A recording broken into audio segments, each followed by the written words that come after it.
Hello বিয়ার্স, আসসালামু আলাইকুম। কেমন আছেন আপনারা আমার হাতে যে ফোনটি দেখতে পাচ্ছেন, এই ফোনটির ব্র্যান্ড হচ্ছে ওপো আর মডেল হচ্ছে A16। আজকের ভিডিওতে আপনারা দেখতে পারবেন এই ফোনটি কিভাবে ডিসপ্লে চেঞ্জ করি। তো প্রথমে আমি গরম হিট দিয়ে মোবাইলের ব্যাকশিলটি খুলে নিয়েছি। এখন মোবাইলের নাটগুলোকে খুলে নিচ্ছি। তো এখন আমি মোবাইলের ব্যাকশিলটি সাবধানের সাথে খুলে নেব, কারণ অনেক সময় ফিঙ্গারে তারটি মোচড় খেয়ে থাকার কারণে ছিঁড়ে যায়। দেখতে পেয়েছেন আমি মোবাইলের ব্যাকশিলটি খুলে নিয়েছি। এখন মোবাইলের ব্যাটারিটিকে আলাদা করে নিলাম।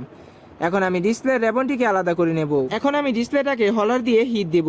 পরিমাণ মতো হিট দেওয়ার পরে ডিসপ্লেটাকে একটি পাতলা রেবনের সাহায্যে উঠিয়ে নেব। ডিসপ্লেটি অনেক ভাঙা থাকার কারণে এমনি ডিসপ্লেটি উঠে যায়। তো আমি এখন ডিসপ্লেটি ওঠানোর পরে মোবাইলটাকে ভালোভাবে ওয়াশ করে নিচ্ছি। আগে যে আঠাগুলো দিয়ে ডিসপ্লে লাগানো হয়েছে সেই আঠাগুলোকে পরিষ্কার করে দিচ্ছি, যাতে ডিসপ্লেটা সুন্দরভাবে বসে। কাজ যতটা সুন্দর হবে, একজন টেকনিশিয়ানের প্রতি কাস্টমারের আকর্ষণটাও বেশি থাকবে। তো দেখতে পাচ্ছেন আমি কিন্তু ডিসপ্লেটাকে এমনি লাগিয়েছি। এর কারণ হচ্ছে ডিসপ্লের কোনো গ্যারান্টি ওয়ারেন্টি হয় না, যার কারণে আমি প্রথমে ডিসপ্লেটাকে চেক করে নেব ঠিক আছে কিনা। দেখতে পাচ্ছেন আমাদের মোবাইলটি খুলতেছে। তো মোবাইলটি খোলার পরে আমি ভালোভাবে ডিসপ্লেটি টাচ কোয়ালিটি চেক করে নেব। তারপর কাস্টমারকেও একবার চেক করতে দেব, যাতে কোনো পরবর্তীতে কোনো সমস্যা না হয়। তো ডিসপ্লেটি চেক করা হয়ে গেছে, কাস্টমারকে দিয়েছিলাম। কাস্টমার বললো ভাই ঠিক আছে ডিসপ্লেটি লাগিয়ে দিন। আমি ভালোভাবে আঠাগুলোকে লাগিয়ে দিচ্ছি এবং ডিসপ্লে নিচের অংশে আমি কোনো আঠা দেব না, কারণ ডিসপ্লের নিচের অংশে রেবন থাকে, যা পরবর্তীতে কোনো সমস্যা হতে পারে। তো দেখতে পাচ্ছেন আমি ডিসপ্লেটাকে বসিয়ে দিলাম।